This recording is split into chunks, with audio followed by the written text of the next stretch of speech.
This is the generation of them that seek his face.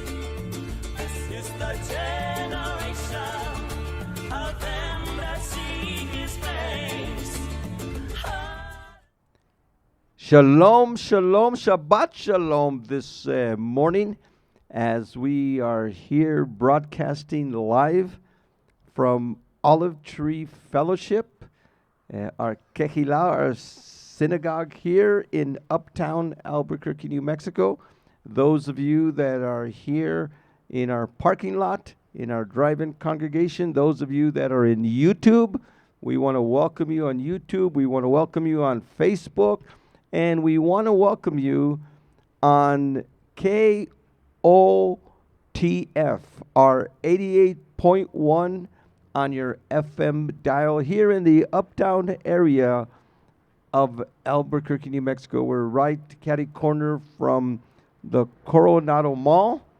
And so here on the corner of Menal and San Pedro, if you are in the area, please feel free to join us. And if you are outside of the Albuquerque area, and anytime you are traveling through Albuquerque, please join us here at Olive Tree Congregation. And so we are located at 2621 Cagua, that's Cagua. Drive Northeast 87110. And so we want to welcome you here to the uptown area of Albuquerque. And we've been at this location for about 11 years. And we were in the west side and South Valley. So I've been here in Albuquerque since 1973 teaching. And Adonai has given us a lot of favor and open doors in many areas. Today we want to welcome you to our Torah teaching. Today our Parsha is Parsha number 36, and it's Bacha Alotcha. Bacha Alotcha. And that means in your uplifting, in your rising, when you rise. Bacha Alotcha. And it is in Numbers chapter 8, 1 to 12, 16. So if you want to open up your Torah here to the book of Bamidbar, the book of Numbers, and I will read in English here this morning. And there it says, and Yahweh spoke to Moses, and he said, say this to Aaron, in your uplifting of the lamps, in your uplifting, Becha Alotcha Ha Menorah, in your uplifting, when you set up the menorah, when you set up the, has become known as the Nir Tamid, the lamps of the menorah. When you set up the lamps, it is on 7 lamps. 7 lamps, and they must throw their light towards the front of the menorah. Now the menorah was on the south side of the holy place, the holy place. On the east side of the holy place was the altar of incense in front of the curtain, and on the other side of the curtain was the Holy of Holies and the Ark of the Covenant. On the north side was the table of the bread of the presence. And of course, on the east side was the doorway into the court. And so the menorah was on the south side. And we are told there by Yahweh to Moshe and to Aaron and his sons that the lamps are to face north, to face out, to face into where the Kohanim are going to be doing the service in the morning and in the afternoon. They will make sure that the table of the showbread, the bread of the presence, and the bread is okay. They will light the incense at 9 in the morning and 3 in the afternoon, and make sure that the prayers are being said. And of course, they need to trim the lamps twice a day. And so we are told here, Yahweh spoke to Moses and he said, say this to Aaron when you set up, when you becha alotcha, when you rise up, when you uplift and set up the lamps in the menorah. In the menorah, it is facing this, and they are to be in the front of the menorah. Now, the menorah, as many of you have seen, in fact, here in our congregation, right up here, you cannot see it, but on the outside, on the corner of our building, we have a giant menorah that has lights burning, and they turn on every night, and they burn every night. We have a giant golden menorah here, gold colored at least, to be a light in a sense to this city, so that this city, and it's facing catty corner to the big shopping mall that's right across the main streets there. And it's there to give light, and for it to be as a symbol that there is a place here that is giving the light of Elohim. Now, the first thing that Adonai created was or, light. He says, Yehi or, Vayehi or, be light, and was light. And this light that he made at the beginning was really the light of men. It wasn't the sun, the stars. That was created on the fourth day. But he created the light of men, a light. And he spoke it through Yeshua, the light of the world. In fact, the menorah for the Mosaic, Messianic, and Apostolic community is of vital importance. The symbol of the Messianic, in fact, the symbol of the followers of Yeshua, of his kehillah, his assembly. Say with me the word kehillah. Kehillah comes from the word kahal, the assembly, the assembled, the kahal. In Greek, that would be the ecclesia. In fact, there's two Greek words that are translated by the Hebrew kahal and kehillah. And the main one is ecclesia, where we get the word in Spanish, iglesia. It means the assembly. And the menorah is the symbol of the assembly. The menorah is the symbol that gives light to the world, and the assembly is to give light to the world. The other word that is translated from kahal, kehillah, is the Greek word synagoga. Now, in Hebrew, kehillah is translated into ecclesia and synagoga. Judaism, modern Judaism, has decided to follow using the Greek term synagoga for their assemblies, and it's gone out to mean also the building. In Christianity, since the time of Wycliffe, and definitely since the time of King James, the word ecclesia was not translated assembly as it should be. Every time that the New Testament, the apostolic writings, have their ecclesia, which is kehillah in Hebrew, kahal, ekkaleo, to call out, it should have been translated assembly. But for some reason, Wycliffe in a few places and King James in every place translated ecclesia with the word kirk.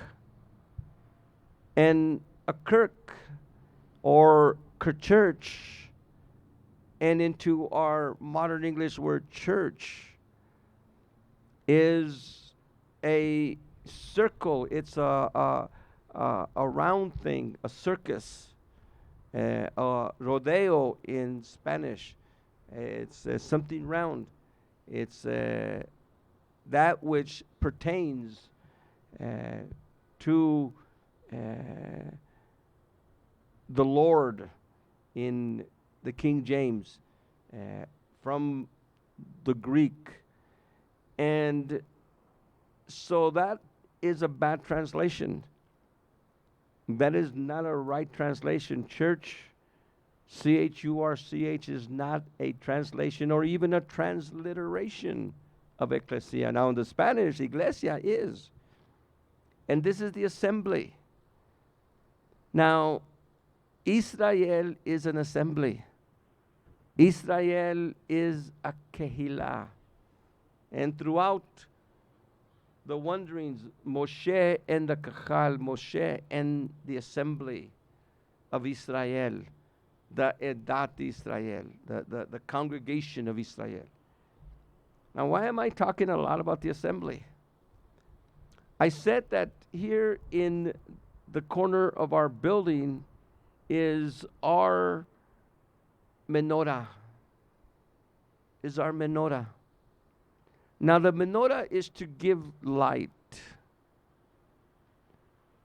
In Christianity, most of the buildings that you see, the Christian buildings, in fact, I could, from here, I could see the Methodist church right across the street, and they have a giant cross. And that cross lights up very big. In fact, their cross is bigger than our menorah. And it lights up white every night. And many church buildings have one of two things. They have either a cross on top, or they have just a spire. The spire is really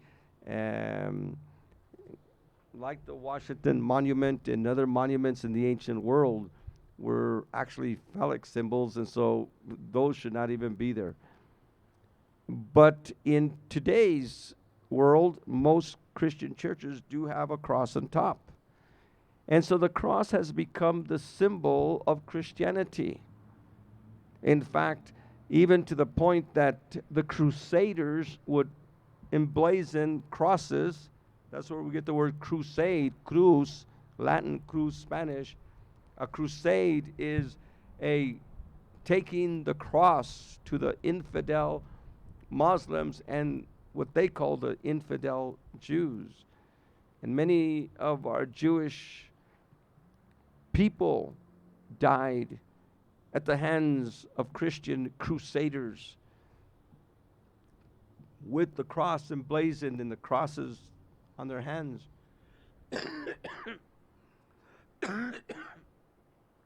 Well, sad to say, the cross was never a symbol of the ecclesia. The cross was never a symbol of the body of Messiah. In fact, that did not come until the times of Constantine.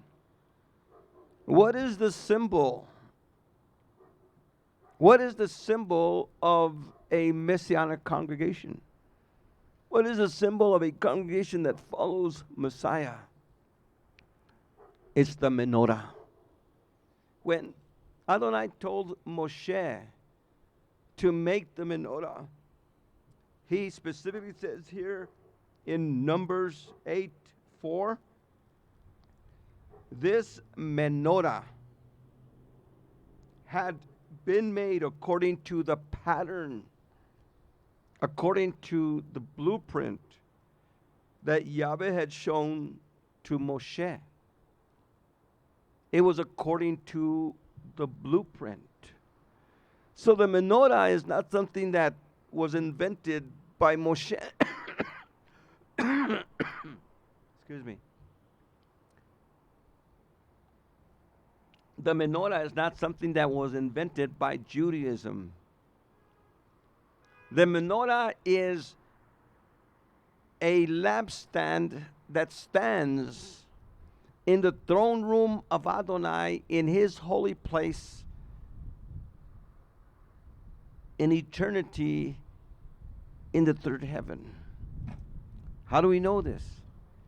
Because in the book of Hebrews, we are told that the temple here, the Mishkan, the Mikdash, is only a replica, a model of the one in heaven. And there's an Ark of the Covenant in heaven. There's a menorah in heaven. There's what we see here in the earthly temple is just a model of the heavenly one. That's why Moshe was supposed to follow the pattern.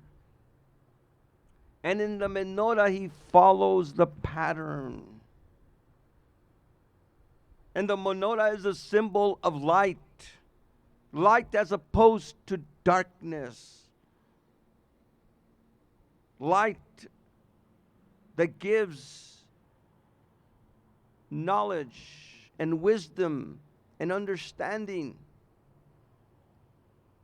It's a symbol of the sevenfold Ruach of Elohim. And the sevenfold Ruach of Elohim indwelling the Kehillah of Yeshua HaMashiach. And it is through the Ruach is fire, the Ruach in Ezekiel 1, when heaven is opened, there's the Ruach and there's the fire and there's like torches. And on Shavuot, when the Ruach fell, he fell. That's what Dr. Luke calls tongues of fire. And it fell on the heads of each one. And that fire was the light. That was the sevenfold Ruach of Elohim. And so that menorah is a symbol of the Ruach, but it's a symbol of the light that through the Ruach, through the congregation, through the Kehillah, must go out into a city. And every one of us, every one of you who is a baptized believer, a repentant baptized believer in the name of Yeshua, for the forgiveness of sins believer, we are part of that menorah. We are part of that menorah in this city. And every born again believer is part of that menorah. Every city has a menorah made up of all these little kehilot, made up of all these little congregations. And we are supposed to bring light into this city. We are supposed to bring light. And the light is the witness of Yeshua, the light of the world. Go with me to the book of John. And in John chapter 8, go with me to John chapter 8.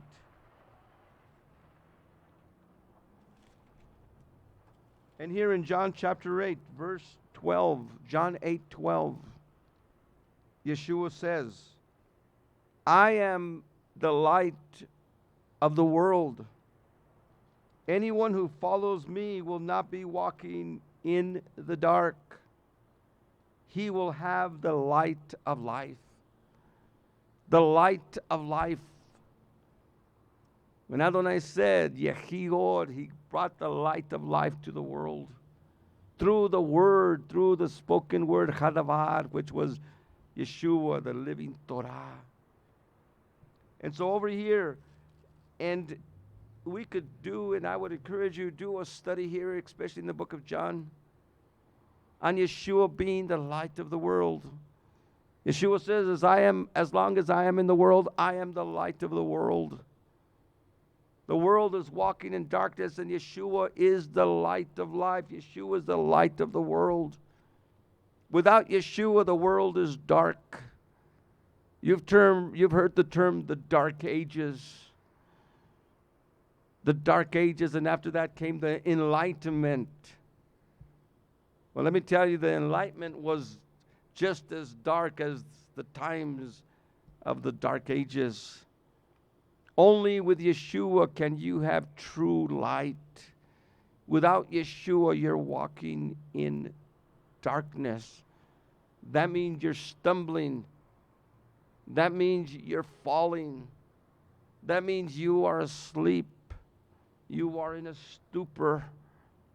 Yeshua says, I am the light of the world. He even sees that in Isaiah 42. But he says, as long as I am the world, I'm the light of the world. But then he says, you all, talking to the apostles who would become the disciples of many, many people and to us today. And he says, you all, not just you singly, but you all are the light of the world. Go with me to the book of Matthew. And here in the book of Matthew, we're going to go to chapter 5. And not only does he say that we are the salt of the earth, but here in verse 14, you are the light of the world. Yeshua is the Nir Tamid of the world. And now he says, you all are the Nir Tamid. You are the light, the lampstand that should forever be lit. He says, a city built on a hilltop cannot be hidden. No one lights a lamp to put it under a tub. They put it on a menorah where it shines for everyone in the house. In the same way, your light must shine in the sight of men, so that seeing your good works, they may give praise to your Father in heaven. We should be lights, and light is good works.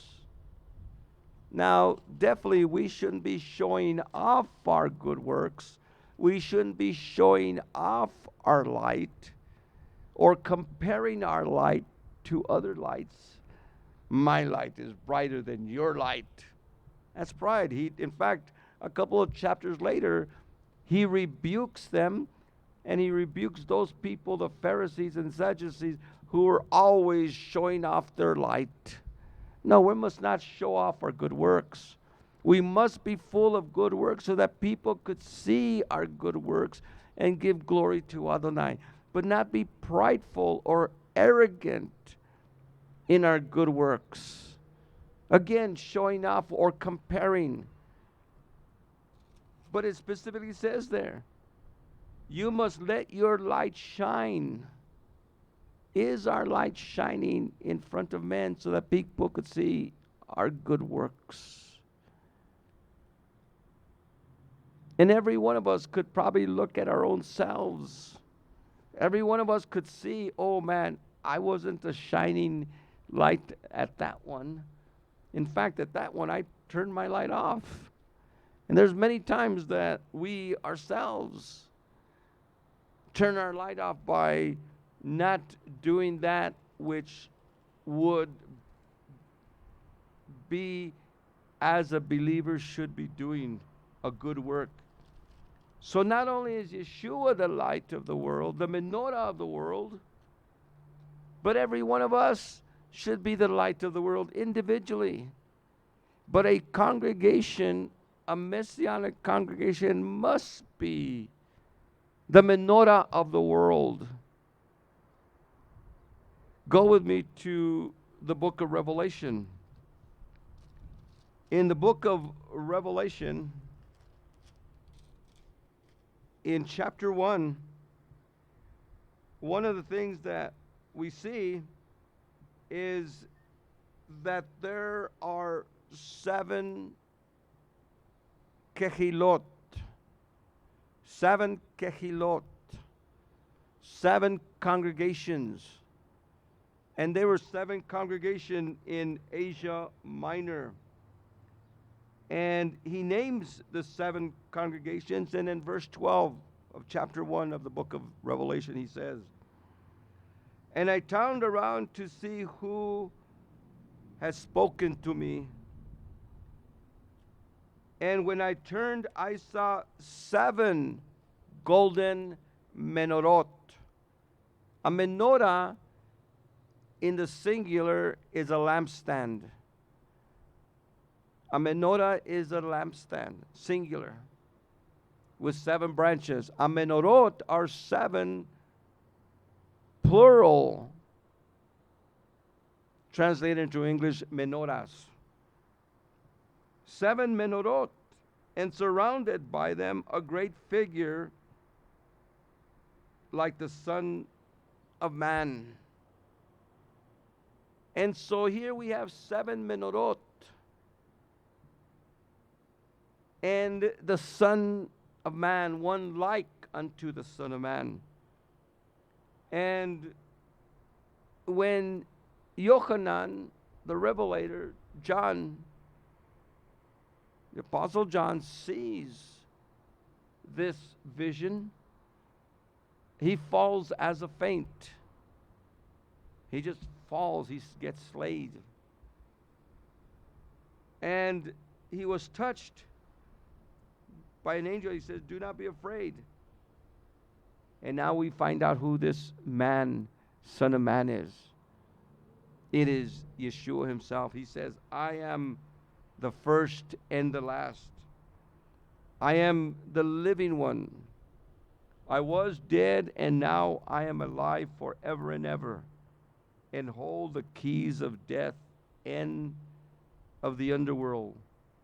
Now write down all that you see in the present, the things that are still to come." And then he gives the mystery. He says what the mystery is of this Son of Man with 7 stars in his hand and 7 menorot surrounding him. And he says, "The secret, the mystery of the 7 stars you have seen in my right hand, and the 7 golden lampstands is this: the 7 stars are the messengers of the 7 kehilot." The stars that Yeshua had, a star, is a symbol of the 7 messengers to the 7 kehilot. Now, the word messenger in both Greek and Hebrew, malak in Greek, angelos in Greek, malak in Hebrew, angelos in Greek. We get the word angel. And most of the time, this is transliterated instead of translated. The transliteration of angelos is angel. The translation of angelos is messenger. Now, every time we hear the word angel, most of us think of the angels in heaven, the spirit beings. But not all messengers are spirit beings. Some messengers are humans. In fact, I am your messenger today. I am your angelos today. And the 7 angels, the 7 angelos, the 7 messengers were not spirit beings. They were the 7 pastors, if you will, messengers that had been sent to those congregations and had authority in those congregations. Now we know that they are not 7 spirit being messengers, or what most people call angels, because some of them are commended and some of them are rebuked. In fact, there's commendation and rebuke in almost all of them. Some of them are just commended, and one is just commended and one is just rebuked. And things are given to them and things are taken away from them. This cannot be the spirit being angels, but this could be us pastors. Adonai is going to judge us pastors in how we run the congregation, what we allow, what we don't allow. He's the one that opens doors, and we should do what the open door says, and if he closes the doors, then we should not do it. No one should run. In fact, the board should not run the congregation. The people should not run the congregation. And most congregations are run by the people. Many congregations are run by a board of elders. Now, every congregation should have a board of elders. In fact, a congregation that does not have a board of elders is wrong. But a group of men who have no, in a sense, spiritual wisdom or even knowledge should not be running a congregation. Adonai has given us a presbytery, an eldership, and the senior pastor is the senior elder. And with others there is wisdom.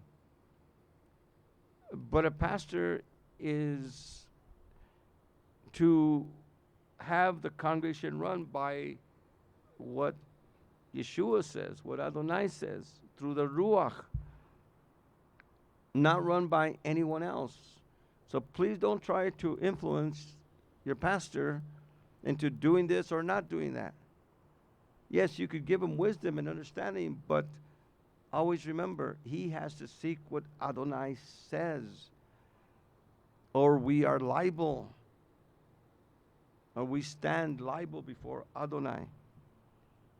And so that's who the 7 stars are, the 7 stars. So in a sense, your pastor is your star. He's your messenger. And he is supposed to be in the hand of Yeshua. I'm supposed to be in the hand of Yeshua, not the hands of anybody. Not the hands of the most influential person, the one with the big bucks, which in our congregation, we don't have one. I'm supposed to be not in the hands of this person or that person, but in the hands of Yeshua. And he's surrounded by 7 golden menorot, 7 menorahs.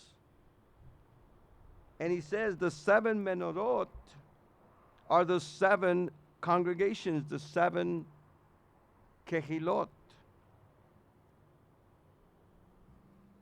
And so a kehillah, a congregation, is represented here as a menorah. And that's why I gave the introduction a little while ago. The symbol of a congregation is not the cross. It's not a spire. It's not a Magen David, or what has been termed a Star of David. The symbol of the congregation is the menorah. That menorah right there is the symbol of the congregation. And this is the symbol of our congregation. And whether you have a menorah or not, Yeshua is in the middle of these 7 menorot here in the book of Revelation. Yeshua right now is in the middle, and must be and should be in the middle of every congregation in this city, in this state, in the whole world. Put Yeshua in the middle of your menorot, in the middle of your congregations. Put him first, put him center. We are, yes, the light of the world. Our menorah should shine, but only because Yeshua is the true light. And he's the one that gives us light so that we could give light to others. And so here in, let's go back to the book of Bamidbar, the book of Numbers, our Parsha, Becha Alotcha, today. And that is the symbol. That is the teaching on the menorah. And it's important for us today to look at the menorah and understand, when you see a menorah, understand the meaning of it. It's not just from the Mosaic view here, not just from the Mosaic view in the Mishkan here, to give light to the holy place, but in reference to Yeshua and the assembly, as the Kehillah, as born-again believers, we are the light of the world. Now, going on in our, by the way, our Parsha today has 18. Every Parsha has a number of teachings within it, of sermons, of sections that should be taught. And today's is a very rich one. I spent more time than I probably should have with the menorah. But there are 18 separate teachings. Now, definitely we cannot go through 18 separate teachings unless we could carve out a 24-hour time, probably, to take one right after the other, and none of us have that energy. But the Levites are offered to Yahweh. They are given the Pidyon Haben.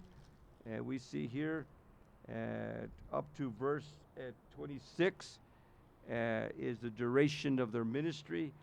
And so study that about the Levites. Now, the second section I'm going to get to that we're going to teach on is here on Numbers 9. Now, again, this is such a rich Parsha. This is one of those Parshas that I wish could have been divided into several so that we could really spend a lot of time. And this is a Parsha where I wanted to also spend some time about Moses and Miriam and the idea that they came against him, but we might not have time. But I want to go to chapter 9. Now, like I said in the beginning of Bamidbar, one of the teachings that I give and I want to put before you here is that Bamidbar chapter 9, Numbers chapter 9, is really Numbers chapter 1. Because chronologically, chapter 9 occurs before 1 through 8. In fact, chapter 9 follows exactly from the end of Leviticus. It is back to back with Leviticus. And chapter 9 has to do about Pesach. Now, our ancestors were in Har Sinai, the mountain of Sinai, for 1 year, for 1 full year.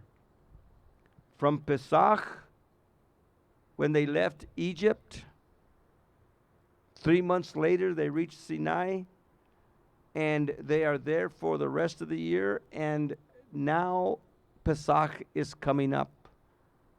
the first Pesach after leaving Egypt.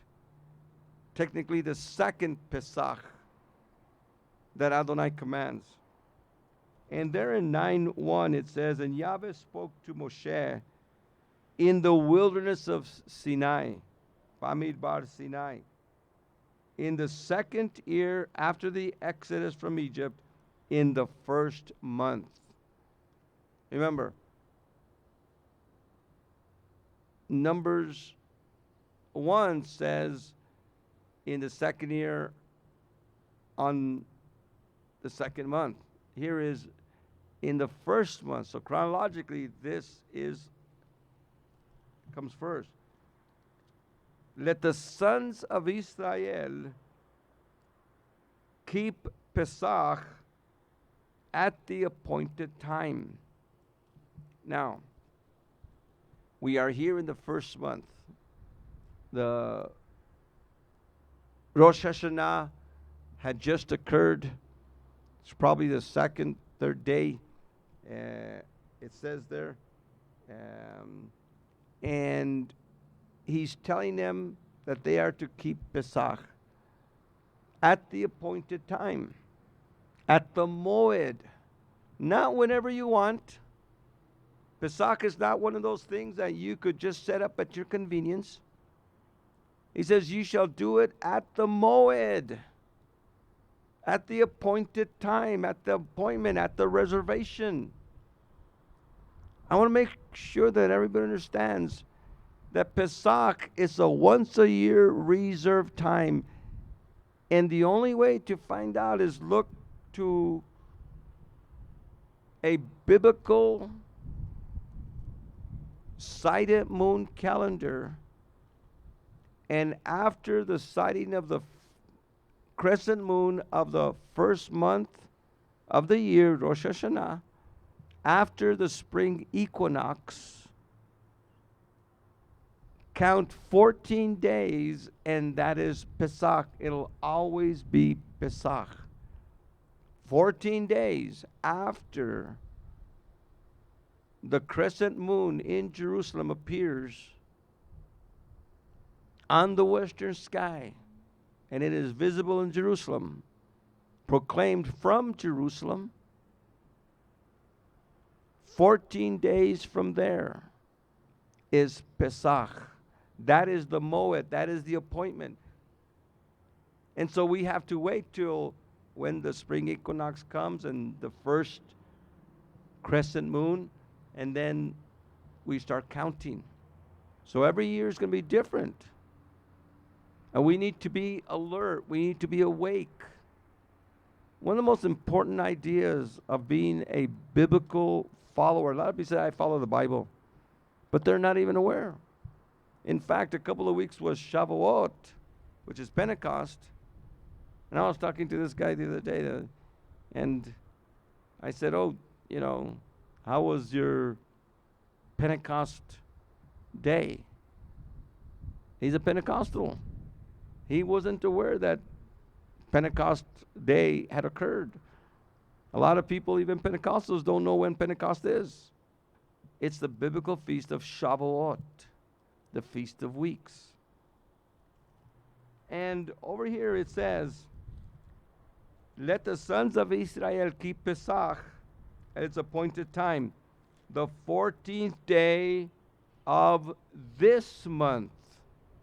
That right there tells us it had already crossed. It had already become the first month. It's the 14th day of this month, not the 13th, not the 20th, the 14th. And I really want to emphasize that, especially to my Messianic rabbis, because I know some of you are cheating. Some of you are doing it on the closest Wednesday to Passover. Like that you could get more people, or you follow the rabbinic calendar and you don't do it on the 14th day. You do it on whenever the calculations have been calculated for that year. Please don't follow that. Please, Messianic rabbis, let's have unity in Torah. unity in Torah, unity in what the Torah says. And let's all of us work together for unity, not for just because we don't want to step on people's toes. I would rather step on people's toes than on Adonai's toes. By us doing whatever we want, doing theology according to what this group or that group says, is stepping on Adonai's toes. Between the two evenings is the moed, is the appointed time for you to keep it. And he's emphasizing that. And if he emphasizes that, I'm going to emphasize that. The 14th day is the moed. He mentions there moed 3 times. This is the moed. This is the appointed time. The 14th day of the month, of the Hebrew month. Not of the Christian calendar or the Jewish calendar. The Christian calendar, the Jewish calendars are offset sometimes. We have to go by the Torah. And it says there, you must keep it with all the hukot and mishpatim proper to it. Pesach is a moed. Pesach is an appointed time. It's our teaching. It's part of our Torah. But Pesach has mishpatim and hukim that are proper to it. What are mishpatim and hukim? Mishpatim and hukim are laws, rules, protocols that are particular to every Torah, to every feast, to every aspect of life. And each feast has its own mishpatim and hukim. Moses gave orders for the sons of Israel to keep the Passover. They kept it between the two evenings. The sons of Israel did exactly as Yahweh had ordered Moses. And so they remembered the first Pesach in the land of Egypt, the first Pesach in Goshen. And that was an inaugural Pesach, and this second Pesach is different. The inaugural Pesach was in the home. Each family sacrificed the lamb in front of his house, put the blood on the doorposts and lintels of the house, and ate the Pesach in the house. This second Pesach is different because now we have a Mishkan. Now we have a tabernacle. And in this Pesach, the head of the house, the father, takes the lamb to the Mishkan, to the altar. There, him and the Kohanim slay the lamb. The blood is sprinkled on the altar. And now the man, the father, the patriarch, takes the lamb to his house and he roasts it according to the protocol. Same thing as Exodus 12. In fact, Exodus 12 gives you the protocol. But again, there's changes now because now we have a Mishkan. Now we don't do it at the house, at the top front of the tent. There's sukkah. Now we do it at the Mishkan and bring it home and roast it at home. And at home we do it. Pesach has always been, from the inaugural to the second to today, Pesach has always been a home, an intimate meal. At this time, we would have called it the national barbecue, if you will, of Israel. It is the national candlelight dinner of Israel once a year there. And we are told over here what to do at Passover. And they did it. They followed the protocol. They followed the protocol. Exactly as it was told on the 14th, they did it. They roasted the lamb. They didn't leave anything till the next day. They did it exactly according to the Chukim and Mishpatim that were given in Exodus and other places. It happened that verse 6, it happened that certain men had become unclean by touching a dead body. They could not keep the Passover that day. So we have a family here, a family situation. We have a death in the family. And because there was a death in the family and they had to remove the body, they had to go bury the body, they became ritually unclean. We've already had Mishpatim and Chukim on this, and when you're ritually unclean and touch a dead body, then you're not allowed to come into the Mishkan. Well, to do Pesach, you have to come to the Mishkan. And these brothers were not able to come to the Mishkan because they were ritually unclean. So they come to Moses and says, what do we do? And of course, Moses does what anytime pastors that we are asked a question, sometimes we just rattle off answers. If we know the answers and they're what we call frequently asked questions, there's frequently asked questions that have been asked many times, and same question is asked, and I've studied that. I know what the answer is, so I give it. But there's a lot of questions that people ask, or in this case, what are we to do? And Moses does what we pastors should always do. Let me go talk to Adonai. Let me go see what Adonai says. And so Moses goes to Adonai, and Adonai tells Moses what to do. And the answer is here. Yahweh spoke to Moshe, and he said, say this to the sons of Israel. If anyone among you or your descendants becomes unclean by touching a dead body, or is on a journey abroad, looking into the future, looking at emergencies that might come up in the future, he can still keep a Passover, not the Passover, but he could keep a Passover for Yahweh. Such a person shall keep it in the second month, on the 14th day between the two evenings. They are to eat it with unleavened bread and bitter herbs. Nothing must be left until morning.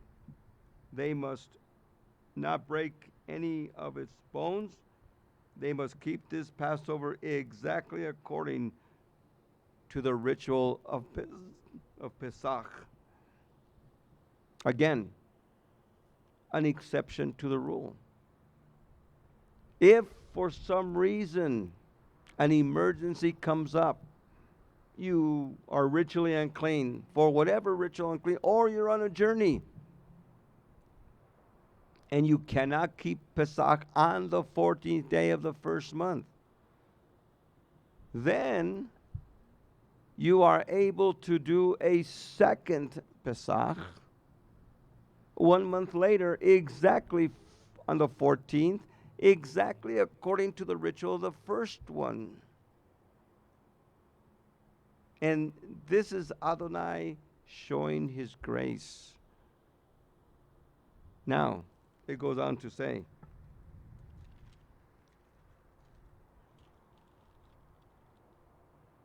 but, if anyone who is clean or has not been on a journey fails to keep the Passover, he shall be excommunicated, outlawed from his people. He has not brought the offering to Yahweh at its appointed time, and he must bear the burden of his sin. So in a sense, in Passover, you're caught between a rock and a hard place. You must do Passover. It must be done. If you can't do it on the first month, then he gives you leeway to do it in the second month. If on the first month you are not able to, through an emergency, then you could do it in the second month. But what of the person that says, I don't want to do it? Why should I do Passover? It's a sin to do Passover the wrong way, but it's a sin not to do Passover. By the way, in the new covenant, and right before Passover, we will really get into this, and I get into it every year very deeply.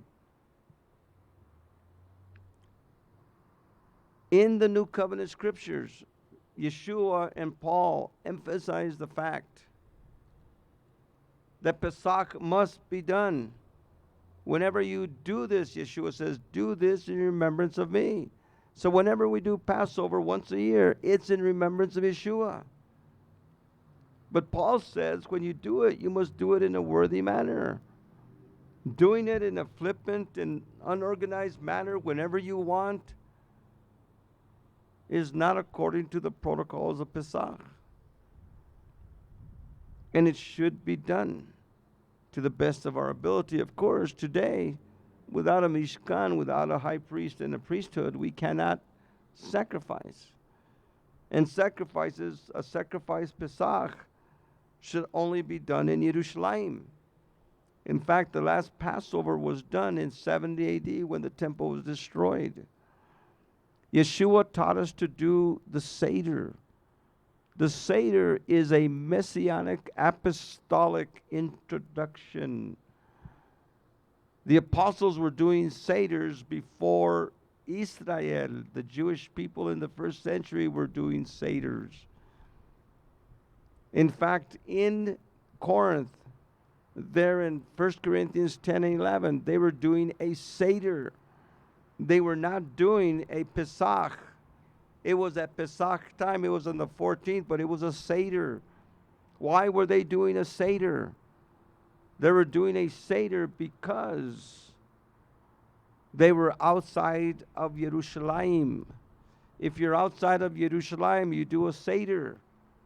Now, with the destruction of the temple, Judaism, what we call today Rabbinic Judaism, followed the practice of the apostles and started doing a Seder.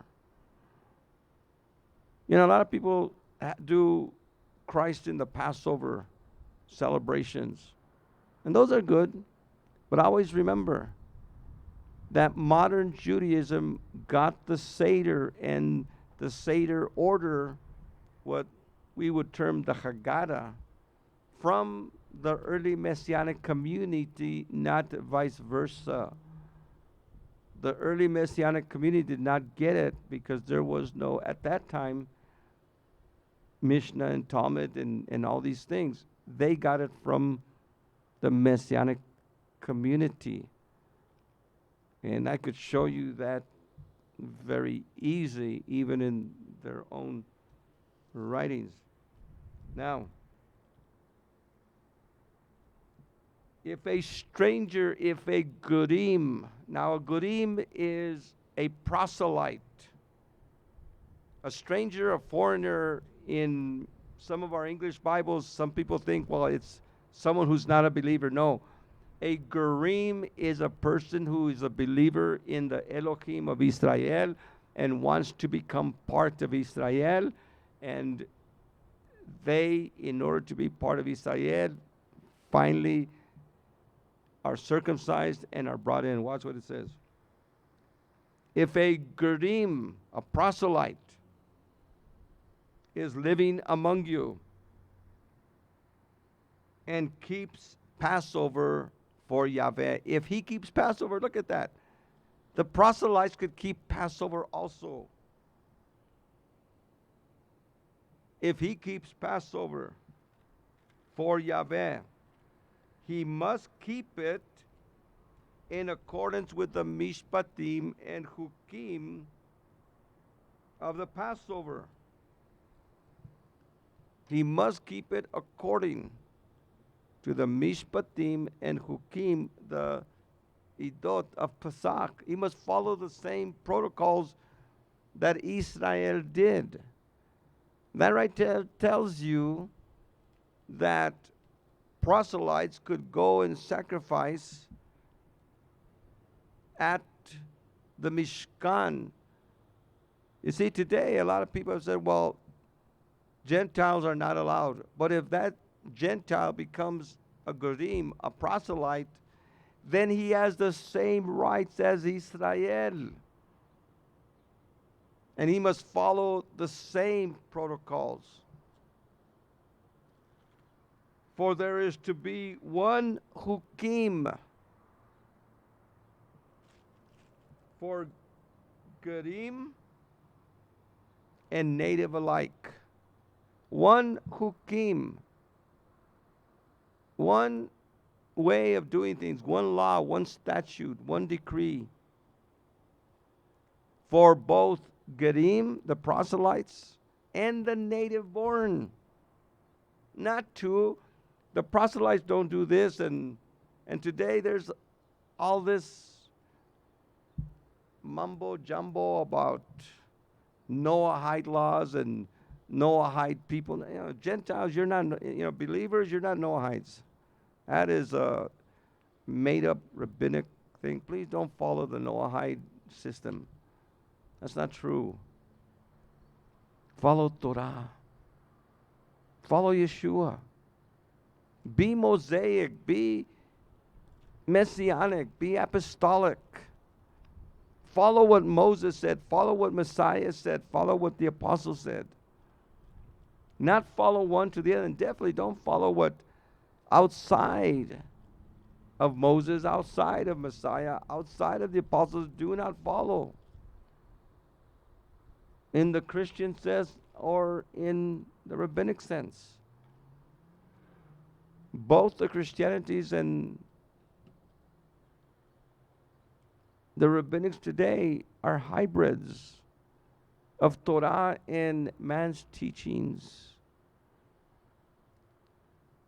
Let's study Torah. Let's unleash Torah. Let's not unleash Talmuds and catechisms and all those theologies. Let's unleash Torah. Let's dig into Torah. I wish we could, even on this, I wish we could spend more time. But I want to thank you for joining us today.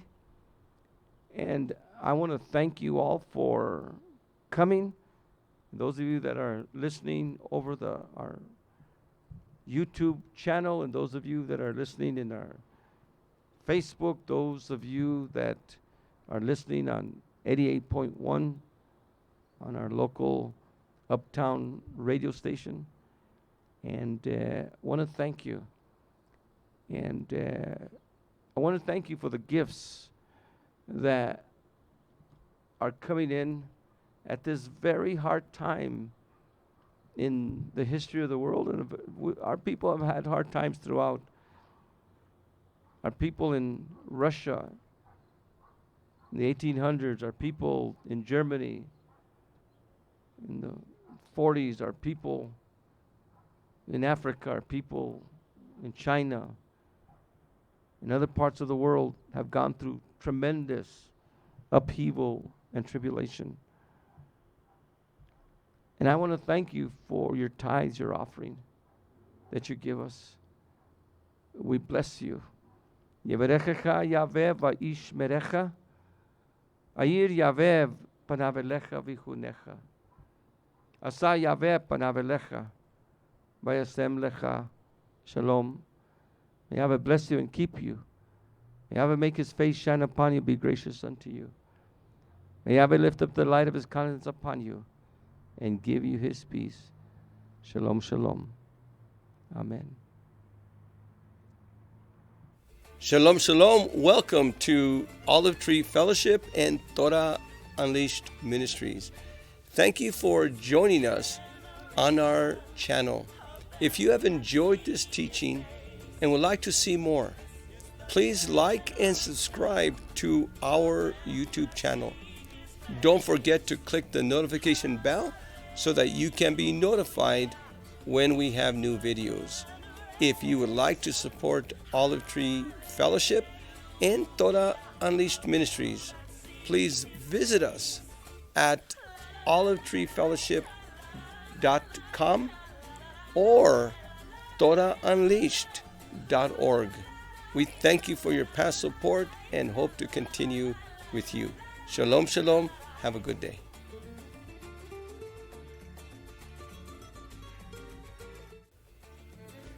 Shalom, shalom y bienvenidos a Olive Tree y a la Torah desatada. Les doy gracias a ustedes y a Adonai por su apoyo que nos han dado aquí.